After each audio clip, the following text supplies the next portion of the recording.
Hello दोस्तों, TCS के बारे में वीडियो में बात करने वाले हैं। जनवरी 11 इंपॉर्टेंट दिन है। उस दिन क्वार्टर 3 मतलब अक्टूबर से दिसंबर इन 3 महीनों के रिजल्ट्स आ रहे हैं और कोई सरप्राइज नहीं है, उनके द्वारा डिविडेंड भी आ रहा है। क्वार्टर 1-2 में डिविडेंड आया है और क्वार्टर 3 में भी डिविडेंड आया है। तो डिविडेंड, बिजनेस एनालिसिस, वैल्यूएशन सब कुछ इस वीडियो में डिटेल में डिस्कस करने वाले हैं दोस्तों। लेकिन सबसे पहले आप सभी को न्यू ईयर की बहुत बहुत शुभकामनाएं। नया साल आपके लिए बहुत ही मंगलमय हो। और इस हैप्पी न्यू ईयर के समय में दोस्तों, हमारे अर्ली फाइनेंशियल आजादी के ऐप में एक बड़ी सेल चल रही है, जहां पर कोई भी कोर्स को आप सिलेक्ट कीजिए और न्यू ईयर करके कोड को आप इंटर करिए, आपको 50% का फ्लैट डिस्काउंट मिल जाएगा। ऑफर सिर्फ 2 दिनों के लिए ही है। आपको ऐप डाउनलोड करना है, कोई भी कोर्स चूज करना है। बहुत ही अच्छे टेस्टिमोनियल्स मिले हैं और 1000 से ज्यादा हमारे ऐप को डाउनलोड भी मिले हैं। तो डिस्क्रिप्शन में आप ऐप के लिंक को चेक कर सकते हैं। अब आते हैं टीसीएस के डिविडेंड को लेकर दोस्तों। तो क्वार्टर 3 में डिविडेंड आ रहा है। उससे पहले क्वार्टर 1 और 2 में 9 रुपीस करके 18 रुपीस का डिविडेंड आया हुआ है। लास्ट ईयर जैसे हर क्वार्टर में डिविडेंड आता है, तो क्वार्टर 1, 2 और 3 में कैसा 8 रुपया करके डिविडेंड आ रहा था। और फिर फोर्थ क्वार्टर में 24 का डिविडेंड आया था। तो टोटल 48 रुपीस का डिविडेंड आया था। अब लास्ट ईयर के साथ कंपेयर करना थोड़ा सा मुश्किल भी हो जाता है। रीजन क्या है कि एक 67 रुपीस का, आप क्या देख रहे हैं 67, अब इसी समय में ही, जनवरी के समय में ही, क्वार्टर 3 के रिजल्ट में ही ये स्पेशल डिविडेंड आया था। अब इस बार स्पेशल डिविडेंड आएगा कि नहीं वो बोलना मुश्किल है, क्योंकि स्पेशल डिविडेंड क्या होता है, 3-4 साल के बाद में आते हैं। तो इस बार आएगा नहीं आएगा, तो हम अभी यही एज्यूम करेंगे कि अगर स्पेशल डिविडेंड नहीं आ रहा है तो फिर जैसे जनवरी के महीने में कितना नॉर्मल डिविडेंड था, 8 रुपीस का था, तो इस बार कितना यहां पर डिविडेंड हो सकता है। तो उस हिसाब से हम देखेंगे। क्वार्टर 1-2 में 9 करके डिविडेंड आ गया है। अब 3 में पता चलेगा कि किस तरीके से नेक्स्ट डिविडेंड आ रहा है दोस्तों। रेवेन्यू पार्ट मतलब कंपनी की कमाई कैसे की है। अब जो इंपैक्ट हुआ है ग्लोबल स्लोडाउन का, देखिए क्वार्टर 4 के समय में देखिए 59,162 करोड़ की कमाई की थी। कमाई थोड़ा सा बढ़ा, फिर थोड़ा सा फिर बढ़ा। क्वार्टर 1 से क्वार्टर 2 मतलब ये 1% भी कमाई नहीं बढ़ी है। ठीक है, तो ये कमाई आप ऐसा मान सकते हैं कि बिल्कुल फ्लैट रही है। अब यही एक्सपेक्टेशन रहेगी कि ठीक है, आपकी कमाई पिछले 2 क्वार्टर से फ्लैट चल रही है। अब क्वार्टर 3 में थोड़ा सा ऊपर कमाई आपका या जो अर्निंग्स है क्वार्टर 3 के समय में हो, ये बड़ा एक्सपेक्टेशन रहने वाला है दोस्तों।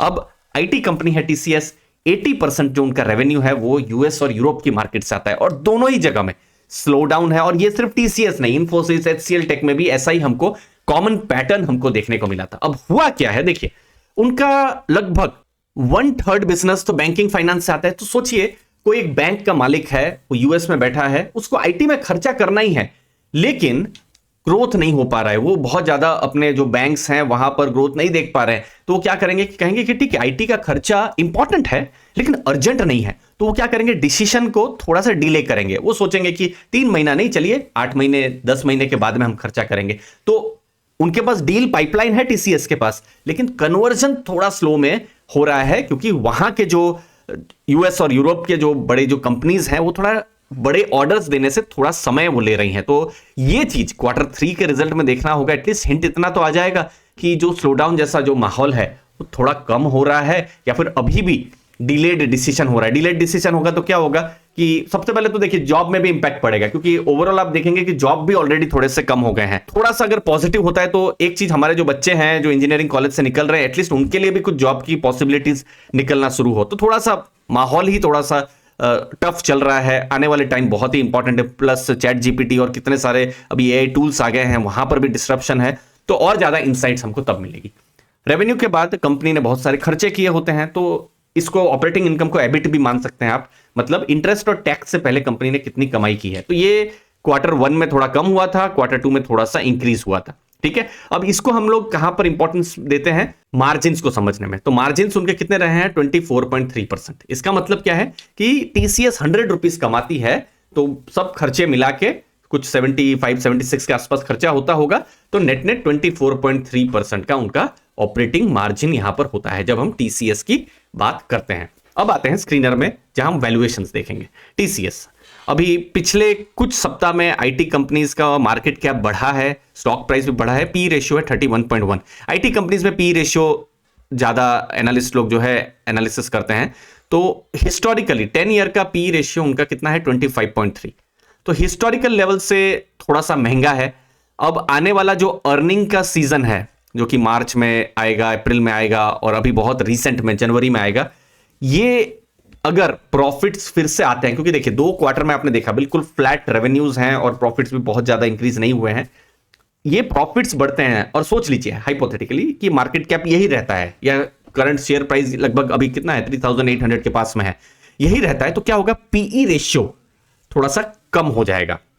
लेकिन अगर प्रॉफिट्स कम हो गए तो पी रेशियो बढ़ भी जाएगा। तो इसीलिए Q3 के नंबर्स इंपॉर्टेंट है और डिविडेंड के लिए तो इंपॉर्टेंट है ही, ठीक है। तो इसीलिए रिजल्ट्स में हमको देखना है। अब वैल्यूएशन में आप देखेंगे, फॉर एग्जांपल मैं इन्फोसिस के साथ उनको कंपेयर करता हूं, तो इन्फोसिस का पी रेशियो 25.8 है।